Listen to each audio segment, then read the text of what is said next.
and welcome to Bud's RPG Review, where I give my thoughts on role-playing games, card games and board games. Welcome to the 7th in a series of Redux reviews, where I revisit my early videos that were recorded a few years ago and on substandard equipment and with less in the way of production values.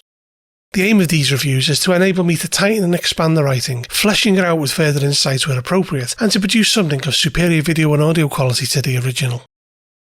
Today's review is 2006 Terror in Talabheim, An Adventure in the Eye of the Forest for Warhammer Fantasy Roleplay 2nd edition by Black Industries. Okay, first a bit of history. Terror in Talabheim is a 96-page hardback that serves as both a sourcebook for the city of Talabheim and a campaign that was released as part of Black Industries' now defunct Warhammer Fantasy Roleplay 2nd edition line. To the cover. Here we have on the face of it a well-done cover by Paul Jaycock depicting, well, I wasn't really sure when I did the original review, and I'm still not so sure 5 years later. Onto the inside. First up, we have a short introduction that tells us what to expect. The book is divided into two sections: The Eye of the Forest, which details the history of Talabheim, and Terror in Talabheim, a campaign set in the city. First up is the city of Talabheim. Here we are treated to the history of the Eye of the Forest, named so as the city and its surrounding area sits in a colossal crater that is several miles wide, said to have been created when Tal defeated a gigantic worm by flinging it high into the air and watching its fiery corpse plummet to the ground. The worm's flesh infused the land, making it incredibly fertile, and Tal, pleased with his victory, called it Talabheim, or Tal's Victory, and proclaimed that in time his faithful would make the land their own and bored a tunnel through it to allow his people to access.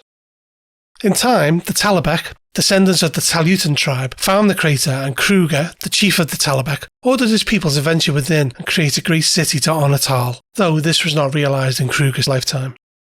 In IC 40, Kruger's son, Talorus, founded the city. It had the name Talheim for centuries, but eventually came to be called Talabheim. Sigmar, on his final journey to the east, is known to have passed through Talabheim. Looking down upon the city, he proclaimed that it would never fall as long as it remained true to Tal. Although he only remained in the city for one day, he left his mark. He dined with Talorus, who asked him to stay a while longer, and Sigmar gifted him his white stallion. Around 20 years later, the new religion of Sigmar blossomed within the empire, and although a temple was raised in Talabheim, the people there remained faithful to Tal. As time went by, those who followed Ulrich and Tal began seeing the burgeoning cult of Sigmar as a threat to their way of life, and matters only worsened when in IC 1359 the Grand Duke of Stirland, the puppet for the cult of Sigmar, was crowned emperor. The Grand Duchess Attilia of Talabheim refused to recognise the title, and the Elector Count of Stirland imposed a series of taxes on the cult of Ulrich.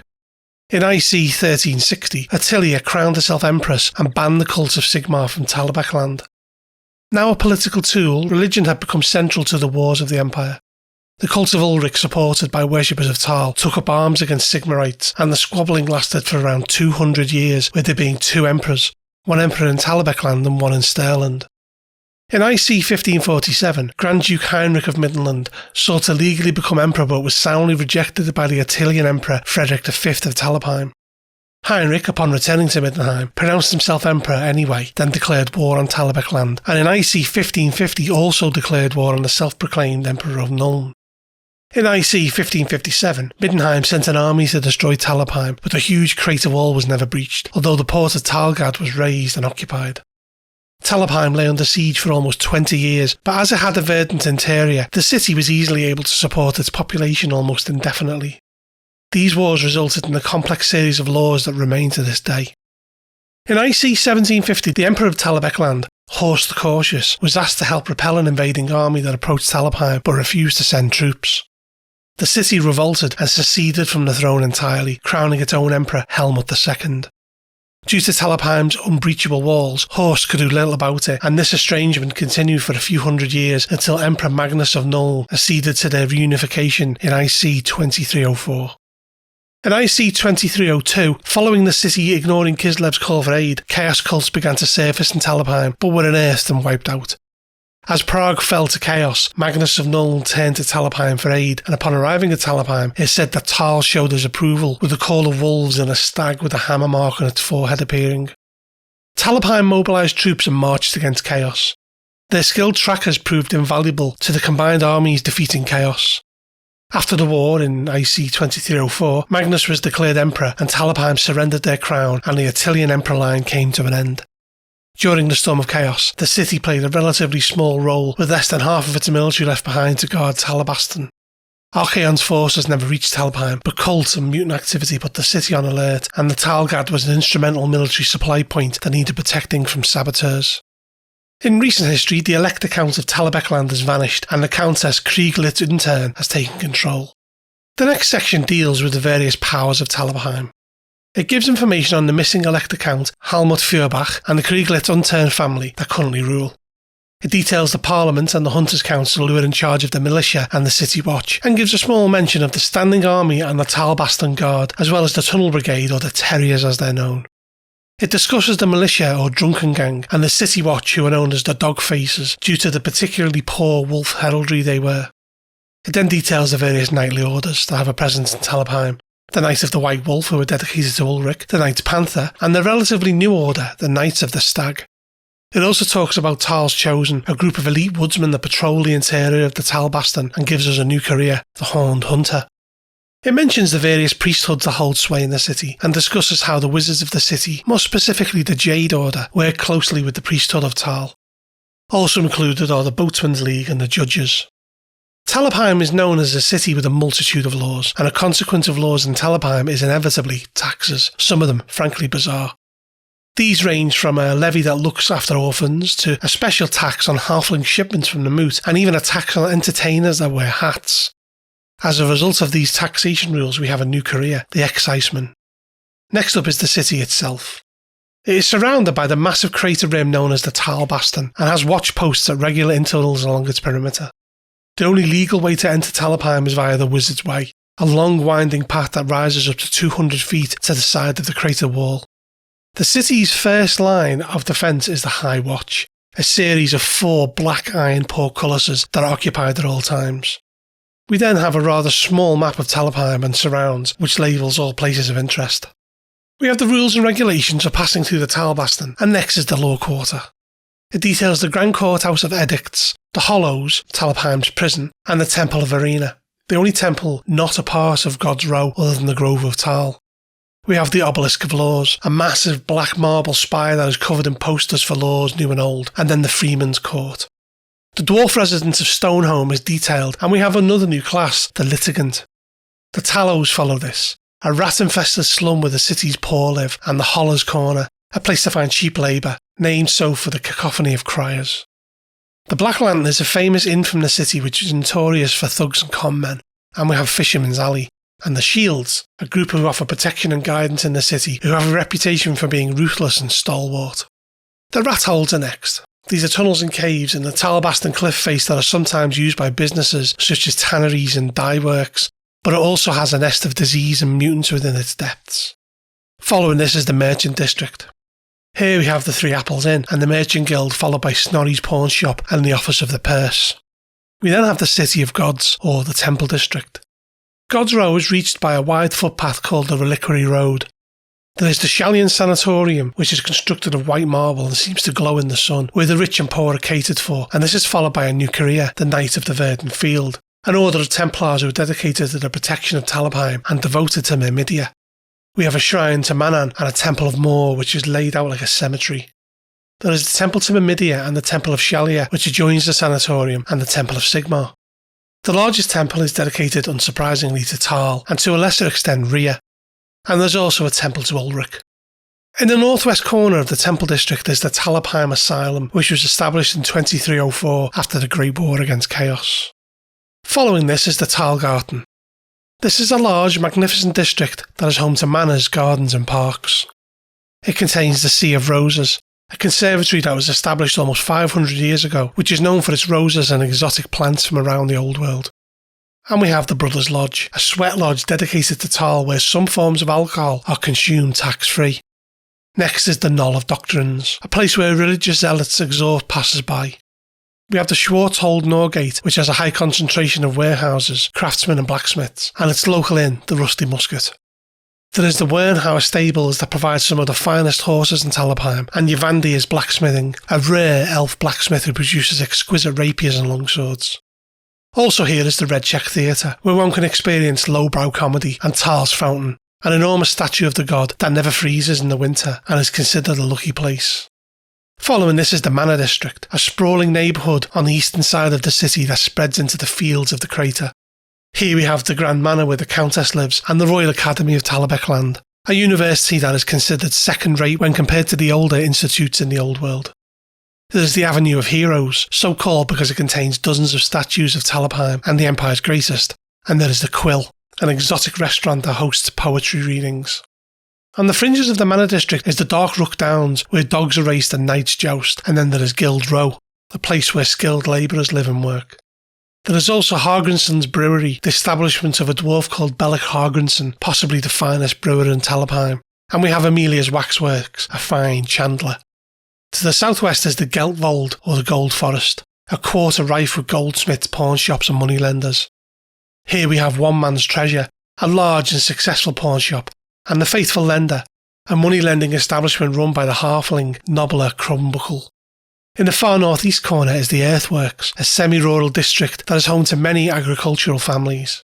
Here is the community of Eaststadt, a commune where, unknown to the authorities, a group of mutants dedicated to Tazinch live, and there's the Pig's Ear Tavern. Other places of interest in the Talbaston are the Road and Garden of Moor, which as you would expect is where the dead of the city go to, and the South Quarry where the black granite of the crater walls is mined. We also have the Talgrunhar Forest, also known as the Talveld. It is a place where priests of Tal perform secret rites, and on the easternmost side of the crater is the Crater Lake and Crater Marsh. We also have Dankerud, a retreat and spa for the wealthy of Talabheim. Following this we have a few adventure seeds.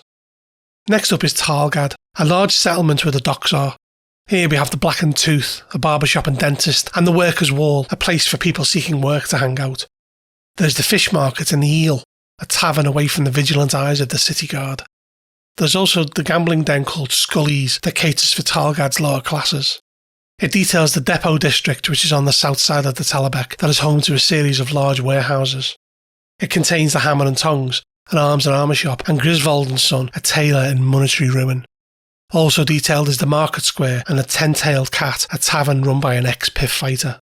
We then have the Jakes, a filthy district full of transients and refugees, and the Street of Thieves, a place of punishments in the lawless streets of Talgad. Finally, we have Little Kislev, where you can find Balaleka, a drinking establishment used by Kislevite men, and Madame Yaga, a fortune teller of some skill.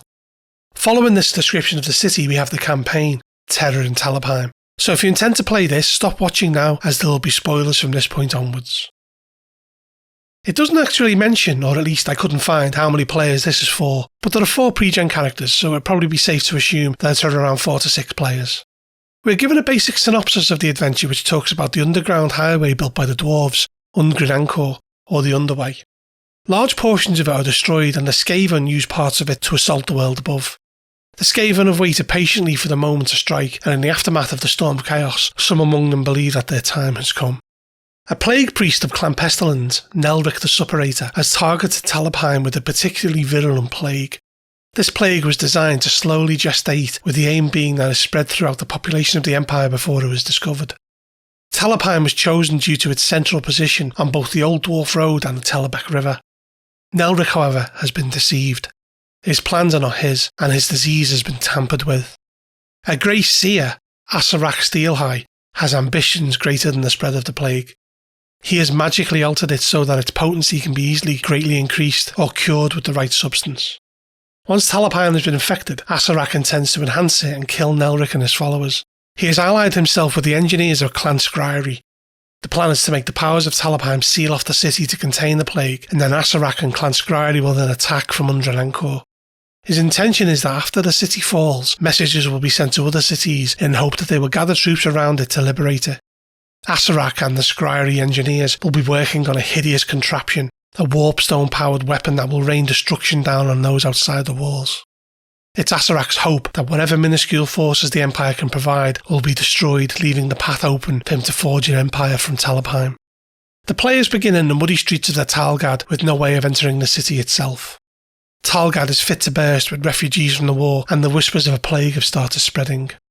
The authorities have declared that the refugees have to move on, and they've sent a respected magistrate, Sorlang Hohenlohe, to assess the worthiness of petitioners to enter the city. It gives us a rough timeline of how events should occur in a perfect world. We have the stats and information on the magistrate, and the characters are assumed to be wanting to gain entrance to the city. Upon meeting him, the magistrate offers the PCs a job. He's been authorised to pay a group of brave souls to escort a group of refugees to the village of Breitblatt, a small community a few miles into the Grey Forest. They are assured that the journey should take no more than a week, and it pays quite well. He sweetens the deal by hinting that he may be able to expedite their entrance to the city. Assuming the players take the magistrate up on his offer, the journey is uneventful initially, but on the second day they happen upon some foppishly dressed but hungry ogres who are wanting one of the refugees for breakfast, and this is followed by a family of Hochlanders being murdered in their sleep. This will require investigation by the players, and respect of the refugees is dependent on the outcome of the tests. Also, the grim discovery that one of the refugees has the plague, which they're calling the Grey Ague.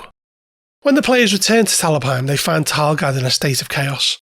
The Grey Ague has taken hold, and the Wizard's Way, the only path into Talabheim, is closed. Packs of giant rats are getting braver, and zealots are burning plague victims in a holy fervour. This culminates in a mob making their way up towards the gate of the city and being cut down by cannons. At some point, the players are encouraged to visit the Shallians, as one of the party should at this stage be showing signs of having contracted the Grey Ague. The Shallians urge the players to speak to a famous scholar called Weidenhoft about the plague.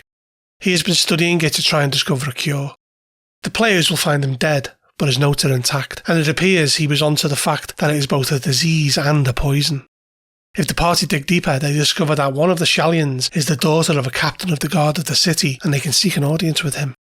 Upon finding out that Weidenhoft is dead, he will ask them to seek the apothecary Dorbler in the city and to find an stallion called Eladio to gain entrance to Talabheim, telling them they must ride the dragon's tongue.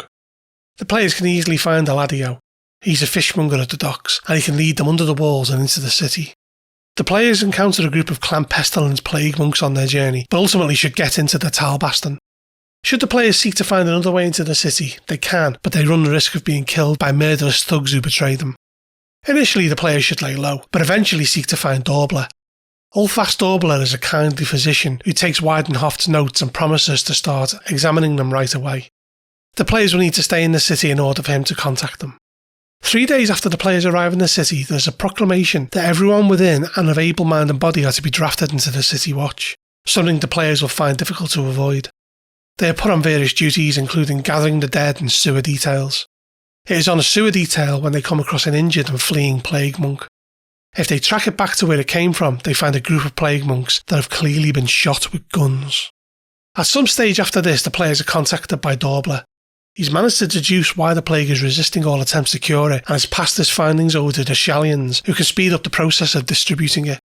He gives the players a potent cure that will also give them resistance to the plague. The next event happens when the players are asleep after a day's city watch. One of the party wakes up to noise outside. Upon investigation, they find the streets awash with Skaven, a vermintide. Against an opponent this numerous, fighting would be suicide, and the players face various challenges as they flee. Eventually they come upon the militia barricades and to relative safety. Great battles rage in the streets, and the aftermath of the vermintide is a city in panic. On the evening of the second day after the Skaven attack, the players come upon a horrific scene. Foul zombies that have been altered to be more terrifying are in the streets attacking the citizens. If the players defeat them, they find an unusual insignia carved onto the zombies, and while battling them, they meet someone called Paul Van Solek, the greatest living member of the Augurs of Moor. He gives the players a cryptic clue as to the zombies' creator before vanishing. The players should then try and investigate who the insignia belongs to. The DM is encouraged to drive the players to the point of madness with the city's red tape, and just at the point of giving up, they should accidentally discover who it belongs to. Dr. Gagula Skell. The evil doctor has a mansion in the city, and upon investigating, the players need to fight an honourable wight, Christoph Baumer. Baumer provides the players with information on Dr. Skell on the condition that they destroy him and free him from their servitude. They find out from Baumer that Skell is a pawn of the Skaven who's made an alliance with Asarak Steeleye, and that the Ratmen that hold the Poor Quarter belong to a rival, Nelric the Suppurator. When the players return to the city, they're involved in another running battle, and the Skaven begin their assault in earnest as Ekmaras Sparker, a clan scryer inventor of power, reveals himself. Sparker is a Skaven of great intellect who wears a machine that means he doesn't need to eat, sleep or breathe.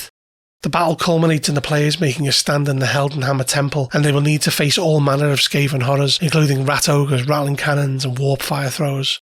It's at this point that the adventure turns less specific and it gives rules on how the players can found a resistance and how some things swing in their favour. They manage eventually to find a human who used to be a prisoner of the Skaven and who speaks fluent Queekish, the Skaven language. This makes the capture and interrogation of Skaven much more effective.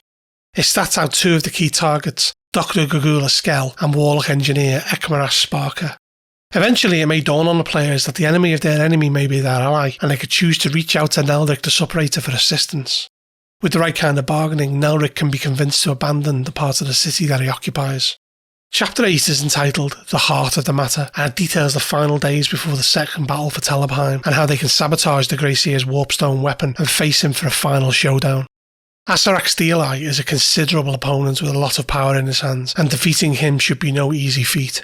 Finally, it deals with the aftermath of the occupation of Talabheim and how things eventually return to normal. The final note is that in the heart of the Temple Mimidia, there's a reverently placed statue of the PCs with a small plaque on it that reads simply, "We remember." Following this, we have 4 pre-generated characters, a city map, and details of the Skaven forces.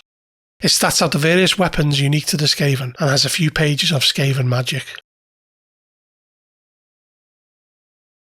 Terror in Talabheim is a nicely produced package that will bring many hours of adventure to players and DMs who are willing to put in the time to make it work, and I think it would be easy to convert to Warhammer 4th edition.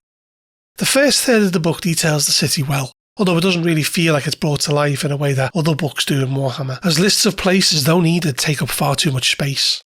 Though it does to some extent have the dirt and grit that we associate with the old world, the added dimension of the crazy laws makes it a bit interesting, but not really particularly engaging from a player's perspective, as they could become embroiled in a mess of doing the right thing.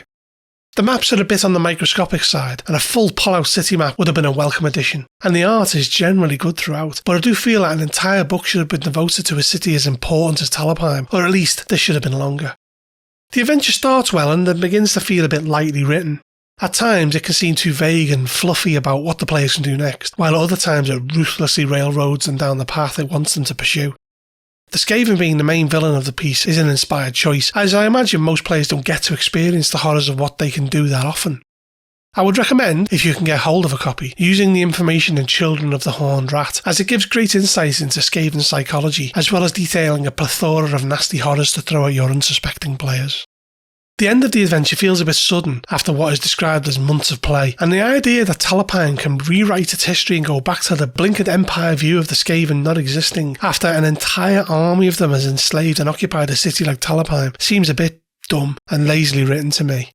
Also notable in their absence are any XP and fate point awards, and unusually for Warhammer, no handouts. The reason I decided to do this Redux video, aside from the improvements I could make from an audio and visual standpoint, is that at Gen Con 2022 I was lucky enough to have a chat with one of the authors of Terror in Talabheim, T.S. Lukart. I spoke to him about the scenario, even remarking about how touching I found the "We Remember" engraving, something he was incredibly proud of, but expressed how ludicrous I found it that an entire Skaven army could invade a city, enslaving the populace, and yet the Empire could still try and explain them away as simply mutated beastmen. And quite surprisingly, he agreed. He explained to me that the intention at the end of Terror in Talabheim was to have a watershed moment in Warhammer history where the Empire finally recognised the existence of the Skaven. However, it was, for some reason, pulled at the last minute, which is something I found incredibly disappointing to discover, as it was a genuine opportunity to move the story of the Empire along. Terror in Talabheim has the potential to be a blast if you have players willing to buy into the course of the adventure. It's ultimately very rewarding as the Skaven are utterly without mercy and deserve none in return, allowing the players a form of freedom to act, though saving the populace of the city needs to be hammered home at every opportunity by the GM. It has some parts that feel like filler, but these aren't enough to spoil your sojourn into the Outer Forest. I originally gave it an 8 out of 10, and it's a score I believe is still correct. If you enjoyed this review, please make sure to hit the thumbs up, subscribe to my channel and check out my other videos. Also, if you're interested in buying this product, I'll put some links below. Lastly, if you like what I produce here, then maybe think about supporting me on Patreon or even becoming a member of my YouTube channel. Bud out.